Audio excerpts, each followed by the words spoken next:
ನಮಸ್ತೆ ಫ್ರೆಂಡ್ಸ್, ನಾನಿವತ್ತು ನಿಮಗೆ ಹನುಮ ಜಯಂತಿಯ ಬಗ್ಗೆ ತಿಳಿಸ್ಕೊಡ್ತೇನೆ. ವಿಡಿಯೋವನ್ನು ಸ್ಕಿಪ್ ಮಾಡದೆ ಪೂರ್ತಿಯಾಗಿ ನೋಡಿದ್ರೆ ನಿಮಗೆ ಅದರ ಮಹತ್ವವೇನು, ಯಾವ ರೀತಿ ಆಚರಿಸೋದು ಅನ್ನೋದ್ರ ಬಗ್ಗೆ ತಿಳಿಯುತ್ತೆ. ಚೈತ್ರ ಮಾಸದ ಹನುಮ ಜಯಂತಿಯನ್ನು ಶ್ರದ್ಧೆ ಭಕ್ತಿಯಿಂದ ಆಚರಿಸುವುದರಿಂದ ನಮ್ಮ ಸಕಲ ಇಷ್ಟಾರ್ಥವು ಸಿದ್ಧಿಯಾಗುತ್ತದೆ ಎಂಬ ನಂಬಿಕೆ ಇದೆ.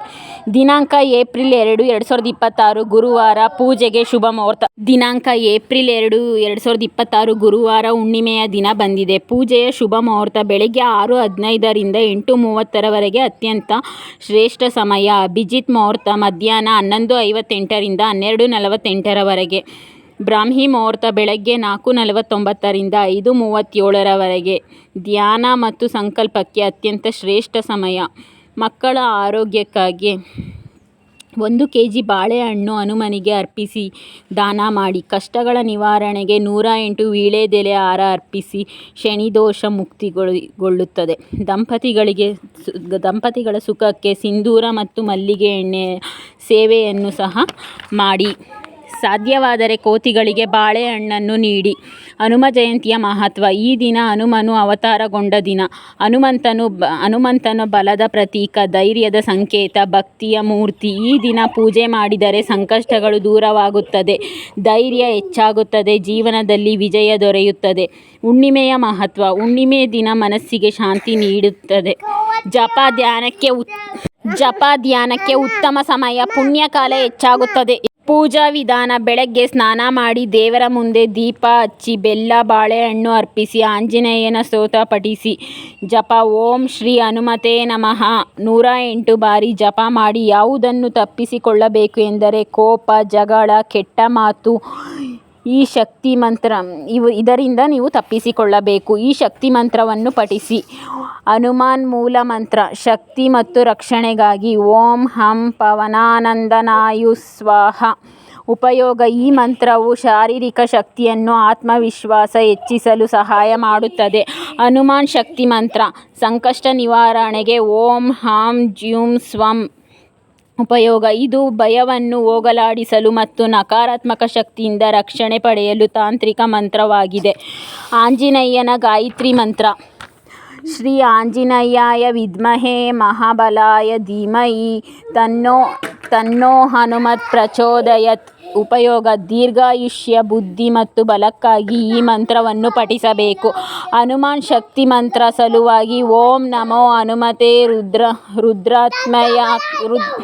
ಹನುಮಾನ್ ಶಕ್ತಿ ಮಂತ್ರ ಸಲುವಾಗಿ. ಓಂ ನಮೋ ಹನುಮತೆ ರುದ್ರಾತ್ಮಕಾಯ ಓಂ ಪಟ್. ಉಪಯೋಗ. ಶತ್ರುಗಳನ್ನು ಗೆಲ್ಲಲು ಮತ್ತು ಕೆಲಸದಲ್ಲಿ ಯಶಸ್ಸು ಪಡೆಯಲು ಈ ಮಂತ್ರವನ್ನು ಪಠಿಸಬೇಕಾಗುತ್ತದೆ. ಹನುಮ ಜಯಂತಿಯನ್ನು ವರ್ಷದಲ್ಲಿ 2 ಬಾರಿ ಆಚರಿಸುತ್ತಾರೆ. ಯಾಕೆ 2 ಬಾರಿ ಆಚರಿಸುತ್ತಾರೆ ಅನ್ನೋದನ್ನು ಹೇಳ್ತೇನೆ. ಕಾರ್ತಿಕ ಮಾಸದ ಕೃಷ್ಣ ಪಕ್ಷದ ಚತುರ್ದಶಿ ತಿಥಿಯಂದು ಹನುಮ ಜನಿಸಿದನು. ಇದನ್ನೇ ಆಂಜನೇಯನ ಜನ್ಮದಿನ ಎಂದು ಹೇಳಲಾಗುತ್ತದೆ. ಆದರೆ ಈಗ ಚೈತ್ರ ಮಾಸದಲ್ಲಿ ಯಾಕೆ ನಾವು ಹನುಮ ಜಯಂತಿಯನ್ನು ಆಚರಿಸುತ್ತೇವೆ ಅಂದರೆ, ಹನುಮಂತನು ಸೂರ್ಯನನ್ನು ನೋಡಿಬಿಟ್ಟು ಏನು ಮಾಡ್ತಾನೆ, ವಾಲ್ಮೀಕಿ ರಾಮಾಯಣದ ಪ್ರಕಾರ ಹನುಮಂತನು ಸೂರ್ಯನನ್ನು ನೋಡಿ, ನಾನು ಸೂರ್ಯ ಹಣ್ಣು ಕಂಡಂಗೆ ಕಾಣಿಸ್ತಾನೆ, ಹಾಗಾಗಿ ನಾನು ಸೂರ್ಯನನ್ನು ತಿನ್ನಬೇಕು ಅಂತ ಹೇಳ್ಬಿಟ್ಟು ಅವನು ತುಂಬ ಜೋರಾಗಿ ಗಾಳಿಯಲ್ಲಿ ಹಾರ್ಕೊಂಡು ಹೋಗ್ತಾನೆ. ಆವಾಗ ಸೂರ್ಯನೇನು ನಾನು ನುಂಗಬೇಕು ಅನ್ನೋ ಟೈಮಲ್ಲಿ ಇಂದ್ರನಿಗೆ ಈ ವಿಷಯ ಗೊತ್ತಾಗುತ್ತೆ. ಸೂರ್ಯನನ್ನು ನುಂಗಿದ್ರೆ ಜಗತ್ತಿಗೆಲ್ಲ ಕತ್ತಲ ಆವರಿಸುತ್ತಲ್ಲ ಅಂತ ಹೇಳ್ಬಿಟ್ಟು ಅವನೇನು ಮಾಡ್ತಾನೆ, ಹನುಮಂತನಿಗೆ ತುಂಬ ಜೋರಾಗೆ ಹೊಡೆದ್ಬಿಡ್ತಾನೆ. ಆ ಹೊಡೆದಿದ್ದಕ್ಕೆ ಹನುಮಂತ ಬಿದ್ದುಬಿಡ್ತಾನೆ. ಈ ಬಿದ್ದಿರೋ ಅಂಥ ವಿಷಯ ಏನಾಗುತ್ತೆ ಅಂದರೆ, ಹನುಮಂತನ ತಂದೆ ವಾಯುವಿಗೆ ತಿಳಿಯುತ್ತೆ. ಹನುಮಂತನ ತಂದೆ ವಾಯುವಿಗೆ ತಿಳಿದ ತಕ್ಷಣ ವಾಯು ಏನು ಮಾಡ್ತಾನೆ, ಇಡೀ ಜಗತ್ತಿನಲ್ಲಿ ಗಾಳಿಯನ್ನೇ ನಿಲ್ಲಿಸ್ಬಿಡ್ತಾನೆ. ಜಗತ್ತಿನಲ್ಲಿ ಗಾಳಿಯನ್ನೇ ನಿಲ್ಲಿಸಿದಾಗ ಗಾಳಿ ಇಲ್ಲದೆ ಪ್ರಾಣಿಗಳು, ಪಕ್ಷಿಗಳು ಮತ್ತು ಯಾರೂ ಸಹ ಬದುಕೋದಕ್ಕೆ ಆಗೋದಿಲ್ಲ. ಇಂಥ ಪರಿಸ್ಥಿತಿ ಬಂದುಬಿಡುತ್ತೆ. ಆವಾಗ ಇಂದ್ರನಿಗೆ ಮತ್ತು ಬ್ರಹ್ಮನಿಗೆ ಗೊತ್ತಾಗ್ಬಿಡುತ್ತೆ ಈ ವಿಷಯ.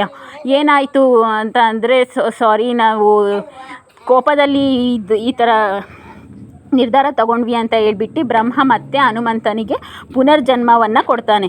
ಪುನರ್ಜನ್ಮ ಕೊಟ್ಟಿದ್ದೇ ಈ ಚೈತ್ರ ಮಾಸದ ಶುಕ್ಲ ಪಕ್ಷದೊಂದು ಚೈತ್ರ ಮಾಸದಲ್ಲಿ ಪುನರ್ಜನ್ಮ ಕೊಡ್ತಾರೆ, ಹುಣ್ಣಿಮೆಯ ದಿನದಂದು. ಹಾಗಾಗಿ ಮತ್ತೆ ಹನುಮ ಪುನರ್ಜನಿಸಿದನು. ಪುನರ್ಜನಿಸಿದನು ಮತ್ತು ಹುಟ್ಟುತ್ತಾನೆ. ಅದಕ್ಕೋಸ್ಕರ ಹನುಮಂತನನ್ನು ಚೈತ್ರ ಮಾಸದಲ್ಲಿ ಹುಣ್ಣಿಮೆಯ ದಿನದಂದು ಹನುಮ ಜಯಂತಿಯನ್ನು ಸಹ ಆಚರಿಸ್ತಾರೆ. ಆದರೆ ಹನುಮಂತ ಹುಟ್ಟಿದ್ದು ಅಂದರೆ ಕಾರ್ತಿಕ ಮಾಸದ ಶುಕ್ಲ ಪಕ್ಷದಲ್ಲಿ, ಆವಾಗೂ ಸಹ ಹನುಮ ಜಯಂತಿಯನ್ನು ಆಚರಿಸ್ತಾರೆ. ನಿಮಗೆ ನನ್ನ ಕಥೆಗಳು ಇಷ್ಟವಾದಲ್ಲಿ ದಯವಿಟ್ಟು ನನ್ನ ಕಥೆಗೆ ಲೈಕ್ ಮಾಡಿ, ಶೇರ್ ಮಾಡಿ, ಸಬ್ಸ್ಕ್ರೈಬ್ ಮಾಡಿ, ಸಪೋರ್ಟ್ ಮಾಡಿ. ಇದೇ ಥರದ ಒಳ್ಳೆಯ ವಿಡಿಯೋಗಳಿಗಾಗಿ ನನ್ನ ಚಾನಲ್ನ ಸಪೋರ್ಟ್ ಮಾಡಿ. ನಾನು ಇದೇ ಥರದ ವಿಡಿಯೋಗಳನ್ನು ನಿಮಗೆ ತಿಳಿಸ್ತಾ ಹೋಗ್ತೇನೆ. 3 ಲೋಕಕ್ಕೂ ಹನುಮ ತುಂಬ ಶಕ್ತಿಶಾಲಿ ಅಂತ ಹೇಳ್ತಾರೆ. 3 ಲೋಕದಲ್ಲೂ ಸಹ ಹನುಮಂತನಷ್ಟು ಶಕ್ತಿಶಾಲಿ ಒಂದು ದೇವರು ಯಾವುದೂ ಇಲ್ಲ ಅಂತಲೇ ಹೇಳ್ಬೋದು. ಹನುಮಂತ ಅಷ್ಟು ಶಕ್ತಿಶಾಲಿ. ಗಾಳಿಯಲ್ಲಿ ಎಷ್ಟು ವೇಗವಾಗಿ ಹೋಗ್ಬೋದು ಅಷ್ಟು ವೇಗವಾಗಿ ಚಲಿಸ್ತಾನೆ. ಅಷ್ಟು ಶಕ್ತಿಶಾಲಿ, ಅಷ್ಟು ಬಲವಂತವಾದಂತಹ ದೇವರು ಅಂದ್ರೇ ಹನುಮಂತ ಅಂತಲೇ ಹೇಳ್ಬೋದು. ಈ ಹನುಮ ಜಯಂತಿಯನ್ನು ಎಲ್ಲರೂ ಭಕ್ತಿ ಭಾವಪೂರ್ವಕವಾಗಿ ಆಚರಿಸಿ. ಧನ್ಯವಾದಗಳು. ಶುಭ ದಿನ. ಎಲ್ಲರಿಗೂ ಒಳ್ಳೆಯದಾಗಲಿ. ನನ್ನ ವಿಡಿಯೋವನ್ನು ಲೈಕ್ ಮಾಡಿ.